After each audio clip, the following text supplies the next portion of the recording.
and the basis for detention. So, what is the law and what is the crime that I committed and the basis for detention? So, what is the law and what is the crime that I committed? Show to me now the legal basis for my being here. As apparently I was brought here not of my own volition. It's somebody else's. Kung hindi ibang tao, ikaw siguro, because this is your structure. So you have to answer now for the deprivation of liberty. General naman kayo.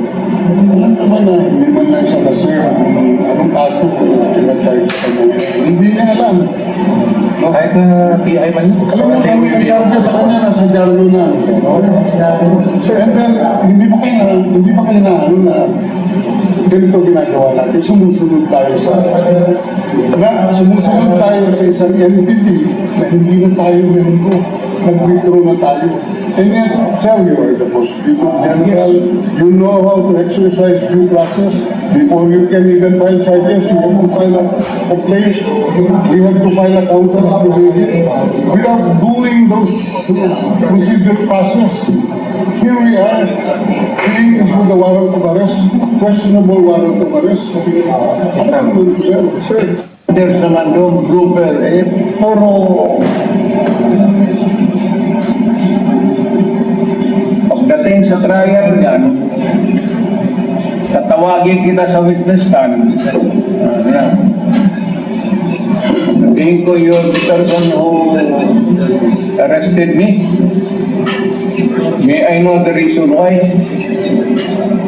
Have you read the documents?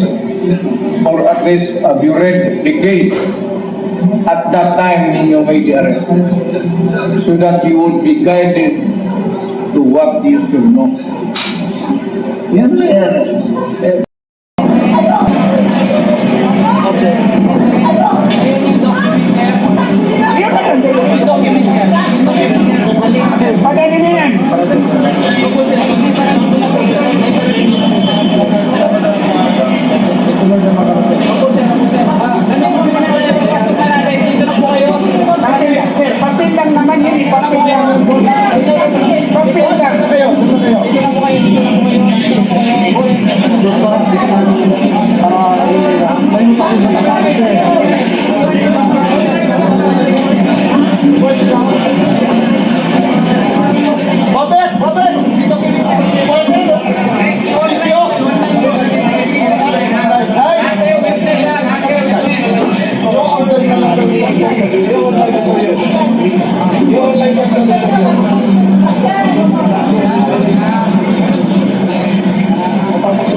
Ipakausap lang siya ni ng notaryo ko, ni Attorney Bautista, si PRRD.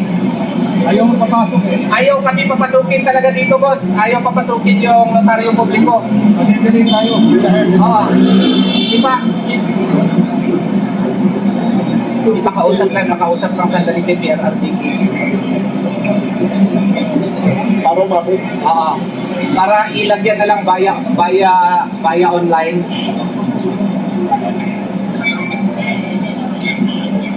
Ha?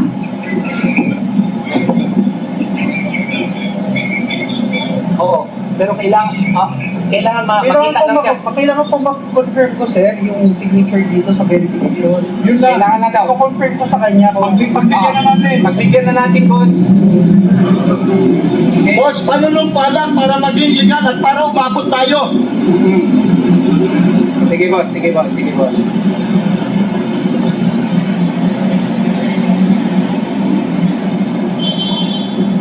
Grabe.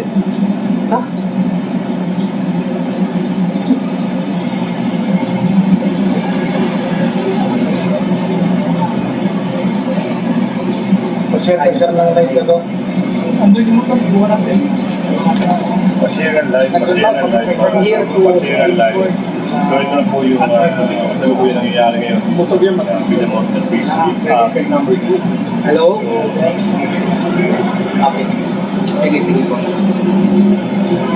Pero kung kami natutuwa, Hindi ka ayos yung dokumento. Yung ating tawagan baka mawala na.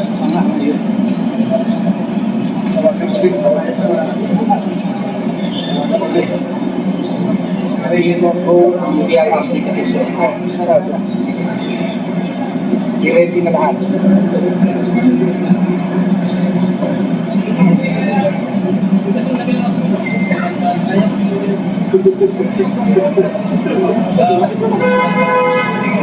Posible mo remote notarization. Kaya nga, yan ang ginagawa natin.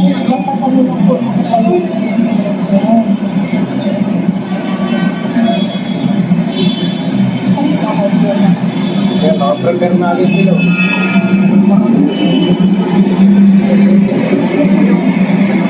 Naka-prepare na agad yung mga pulis sa doon.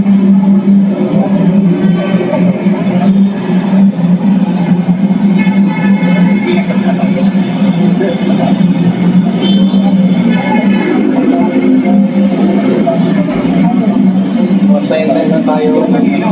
Tinatawagan niya ito agad.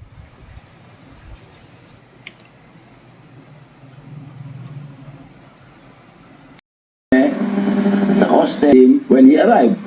Oh, hindi namin nakausap. They told me, yung nakausap ko sila Kanilaw, Ambassador Kanilaw yata ng Interpol, he told me that there is a warrant of arrest, but he never showed it to me. So until now, I have not seen a copy of the warrant of arrest. It's illegal. Well, my assumption is illegal ang arrest niya dahil wala pinapakita sa amin. Kung meron sana, di pinakita sa akin. That's the legal basis for his arrest. Oh, ngayon, hindi kami pinapapasok. Oh, anong ibig sabihin nun? Can you repeat your English? Ha? Can you repeat your comments in Yeah. English? Why? Better from you to translate. Okay. Contrary to the promise of Major Marbil, or General Marbil, that I will be allowed to escort the former president when they will bring him to Krame in a coaster. Now, when he arrived, I was never allowed, together with Senator Bongo, we were not allowed to see him. And we were not allowed to accompany him when they brought him here. Oh, so, as I said earlier, I never saw a copy of the warrant of arrest. So my assumption is that there is no warrant of arrest.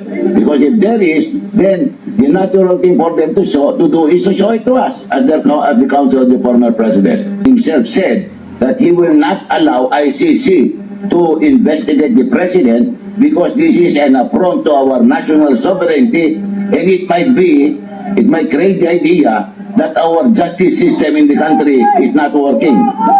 Sir, sabi ko na bigyan ng warrant of arrest, so ibig sabihin, binasa ng Miranda rights si Pangulo?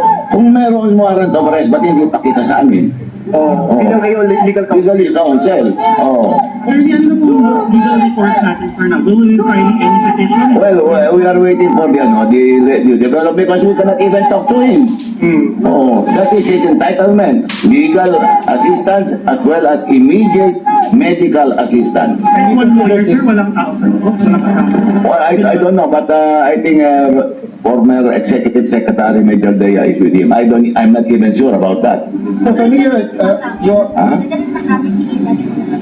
No, they said that the list veterans. Again, subject to verification yan. Oo. Pwede niyo lang po sa akin yung process. Ano po mangyayari after niyang basahan na Miranda rights niya sa loob? Saan po sa dadalhin? And ano yung magiging action ng legal team? Well, kung talagang may warrant of arrest, then they should bring him where he rightfully belongs. Pero hindi naman pinapakita sa amin ang warrant of arrest. Sino nag-issue ng warrant of arrest? The Department of Justice of the Government Republic of the Philippines, or the that ICC has no jurisdiction. No less than President Marcos says that ICC has no jurisdiction over our country because it is an affront to our national sovereignty. Oh, at saka